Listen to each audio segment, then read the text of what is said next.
E aí, pessoal, bora mergulhar de cabeça em 3 artigos que são simplesmente cruciais na Lei de Responsabilidade Fiscal, a nossa famosa LRF. A gente vai desvendar juntos os artigos 8º, 9º e 10º, que são, na prática, o motor da execução do orçamento no dia a dia do governo. E olha, para quem tá na pegada dos concursos públicos, atenção total aqui, viu? Porque a gente vai detalhar exatamente o que as bancas mais gostam de cobrar sobre esse trio.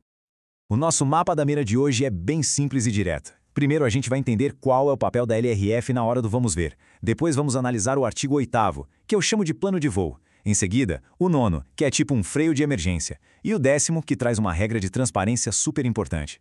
Para fechar, claro, aquela síntese caprichada para fixar tudo e gabaritar na prova. Então, vamos lá! Muito bem. Imagine a cena. A Lei Orçamentária Anual, a LOA, foi aprovada, sancionada, virou lei. E aí? O que acontece agora? Bom, agora começa a execução. É o momento de pegar tudo aquilo que estava no papel e transformar em ações reais. E é exatamente aqui que a LRF entra em campo com regras bem duras para garantir que o jogo seja jogado com total disciplina fiscal. E aí fica aquela pergunta no ar, né?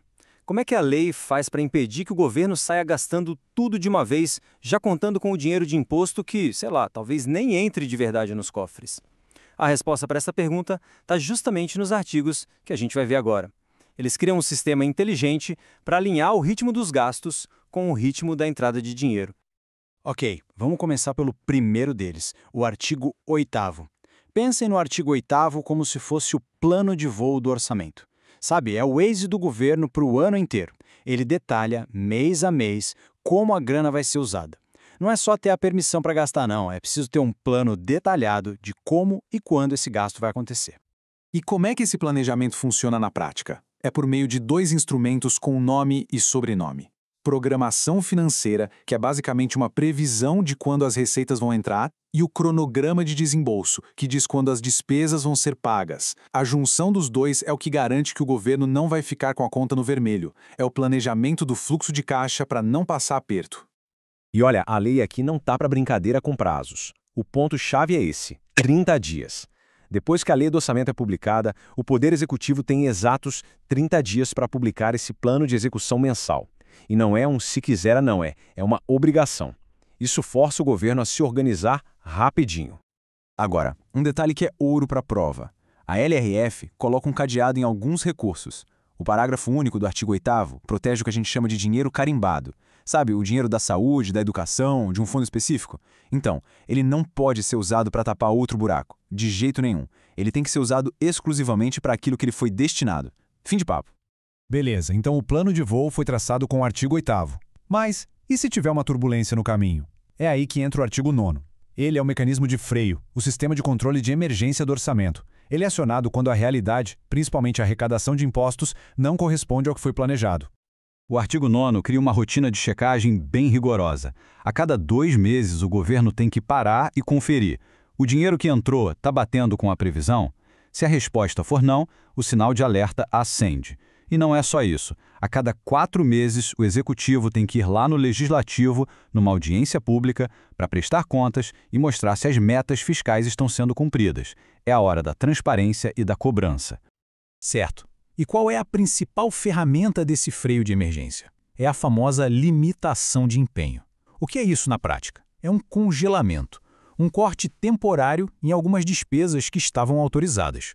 Basicamente, o governo proíbe que certos gastos sejam contratados para garantir que a conta vai fechar no fim do ano, mesmo com menos dinheiro entrando. Mas muita atenção aqui porque isso despenca em concurso. O corte não pode ser feito em qualquer despesa. O artigo 9º protege os gastos obrigatórios. Despesas com o pagamento dos juros da dívida, por exemplo, ou outras obrigações que estão na Constituição, essas são intocáveis. Então, onde o governo pode passar a tesoura? Nas chamadas despesas discricionárias, ou seja, aquelas em que ele tem algum poder de escolha, como novos investimentos ou alguns gastos de manutenção. E se algum poder, tipo o legislativo ou o judiciário, resolver se fazer de desentendido e não cortar os próprios gastos? A LF já previu isso. O parágrafo 3º do artigo 9º dá ao Poder Executivo a permissão para limitar por conta própria os repasses de dinheiro para aquele poder. É um mecanismo de segurança para garantir que todo mundo entre na linha e cumpra o ajuste fiscal. E para fechar o nosso trio de hoje, chegamos ao artigo 10º. Ele é mais específico, mas nem por isso menos importante, tá? O foco dele é um tipo bem particular de despesa do governo. Os pagamentos que vêm de sentenças judiciais, os conhecidos precatórios. O ponto central aqui é dar transparência para garantir que todo mundo seja tratado igual. O artigo 10º exige que o governo identifique claramente quem são as pessoas ou empresas que estão recebendo dinheiro por causa de uma decisão da Justiça. E por que isso? Para ter certeza de que a ordem cronológica de pagamento, que já está lá no artigo 100 da Constituição, está sendo respeitada. Em bom português, é uma regra para impedir que alguém fure a fila dos precatórios. Bom, agora, para fechar com chave de ouro e garantir que tudo isso fique bem fresco na memória para a hora da prova, vamos para uma síntese bem objetiva. O próximo slide é aquele resumo que precisa estar na ponta da língua, combinado? Então vamos lá, para nunca mais esquecer. Artigo 8º tem a ver com programação, é o planejamento da execução. Artigo 9º tem a ver com limitação de gastos, é o freio para corrigir a rota. E o artigo 10º trata da ordem cronológica, garantindo transparência nos pagamentos judiciais. Guardem bem essas três palavras: programação, limitação e ordem cronológica.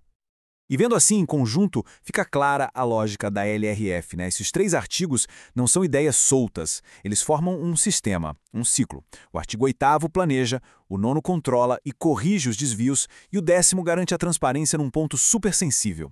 É exatamente esse ciclo de planejamento, controle e transparência que sustenta a responsabilidade na hora de usar o nosso dinheiro. Para a gente terminar, fica aqui uma provocação para aprofundar os estudos. A gente viu os mecanismos que estão na lei, mas a gente sabe que, na prática, a vida real é sempre mais complexa. Então, fica a pergunta: além do que a lei prevê, que outros desafios, talvez políticos, econômicos, a gestão pública enfrenta no dia a dia para conseguir manter o equilíbrio entre o que foi planejado no papel e o que de fato acontece? Fica aí o pensamento. Até a próxima.